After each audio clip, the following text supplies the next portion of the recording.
Louange à Allah qui a créé à partir de nous des épouses, afin que nous vivions tous ensemble dans l'harmonie.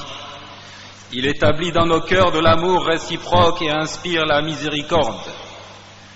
Je témoigne qu'il n'y a pas de divinité véritable excepté Allah, qui a prescrit le mariage pour raffermir les liens entre les croyants, pour régulariser les relations entre l'homme et la femme.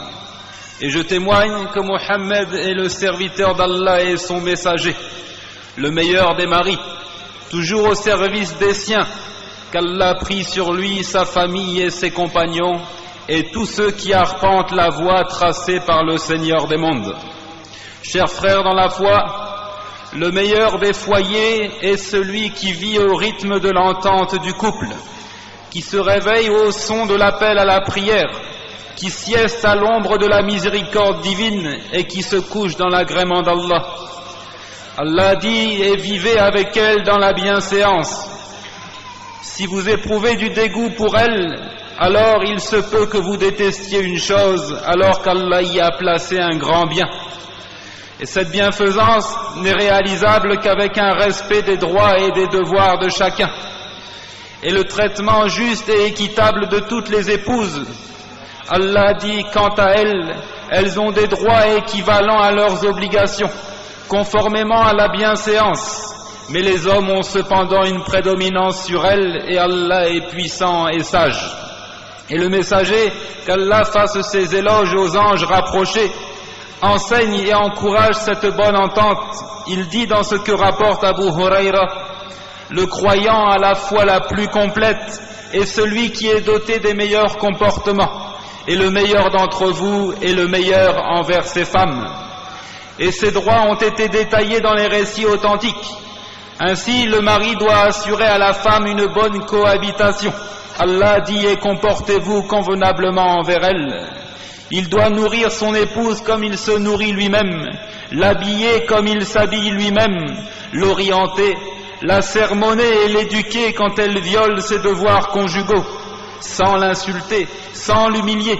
Le prophète sallallahu alayhi wa sallam fut interrogé: quel est le devoir de l'un de nous vis-à-vis de sa femme? Il dit: que tu donnes à manger quand tu manges, que tu l'habilles quand tu t'habilles toi-même. Ne la frappe pas au visage, ne dis pas qu'Allah t'enlaidisse si tu la mets en quarantaine alors que ce soit à l'intérieur de ta maison, c'est-à-dire en se séparant d'elle dans le lit. Et il dit: à lui le salut et la paix, que le croyant n'ait pas d'aversion pour la croyante. S'il déteste en elle un caractère, il en agréera sans doute un autre. Allah dit: les hommes ont autorité sur les femmes en raison des faveurs qu'Allah accorde à ceux-là sur celles-ci, et aussi à cause des dépenses qu'ils font de leurs biens. Les femmes vertueuses sont obéissantes à leur mari et protègent ce qui doit être protégé pendant l'absence de leurs époux avec la protection d'Allah. Et quant à celles dont vous craignez la désobéissance, exhortez-les, éloignez-vous d'elles dans leur lit et frappez-les. Si elles arrivent à vous obéir, alors ne cherchez plus de voix contre elles, car Allah est certes haut et grand. Le mari doit l'instruire et lui enseigner l'essentiel du savoir religieux. Il doit l'inciter à observer les préceptes de l'islam et ses enseignements, en lui interdisant l'exhibition des charmes, en lui interdisant le dévoilement ou la fréquentation des hommes étrangers. Et il n'y a rien de bon dans celui qui n'est pas jaloux, et le lion ne s'abreuve pas dans la flaque lapée par les chiens. Il doit appliquer un système équitable entre ses épouses, s'il est polygame, et ceux dans la nourriture, les habits, les maisons et même la fréquentation. Il ne doit en aucun cas faillir à cette règle d'égalité afin de ne pas favoriser une épouse au détriment d'une autre tant que possible. Allah dit: vous ne pourrez jamais être tout à fait équitable entre vos femmes, même si vous en êtes soucieux. Ne vous penchez pas tout à fait vers l'une d'elles au point de laisser l'autre comme en suspens. Mais si vous réconciliez et vous êtes pieux, Allah est certes pardonneur et miséricordieux. Enfin, le mari ne doit pas divulguer les secrets de sa femme, ni dévoiler ses défauts, car il est son confident et son protecteur.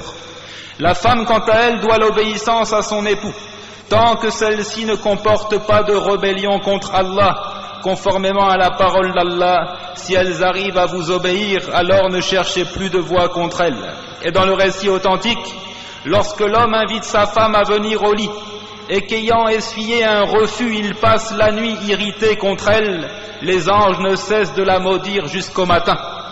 Le prophète sallallahu alayhi wa sallam dit aussi: si je devais ordonner à quelqu'un de se prosterner devant son semblable, j'ordonnerais certainement à la femme de se prosterner devant son mari. La femme doit préserver sa chasteté et préserver l'honneur de son mari, veiller sur ses enfants et ses biens.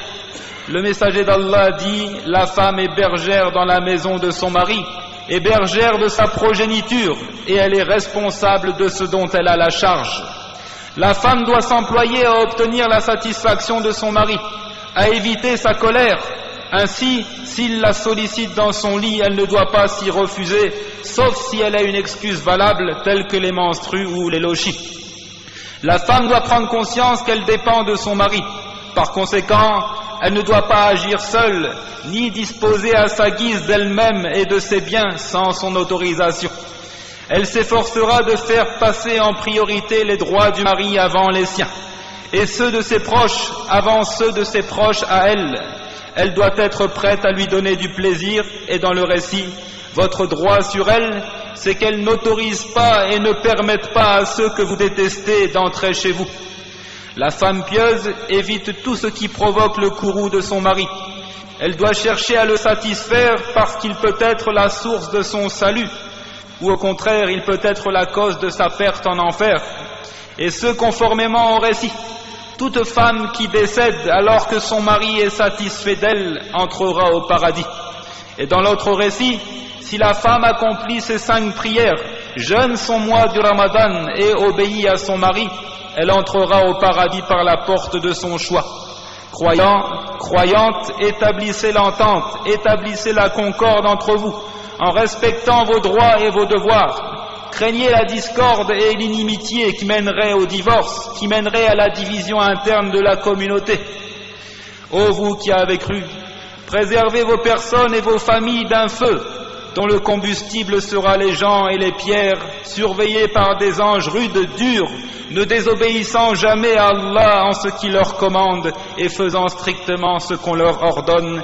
Et prière et bénédiction d'Allah sur le sceau des prophètes, sa famille et ses compagnons, et louange à Allah, Seigneur de l'univers.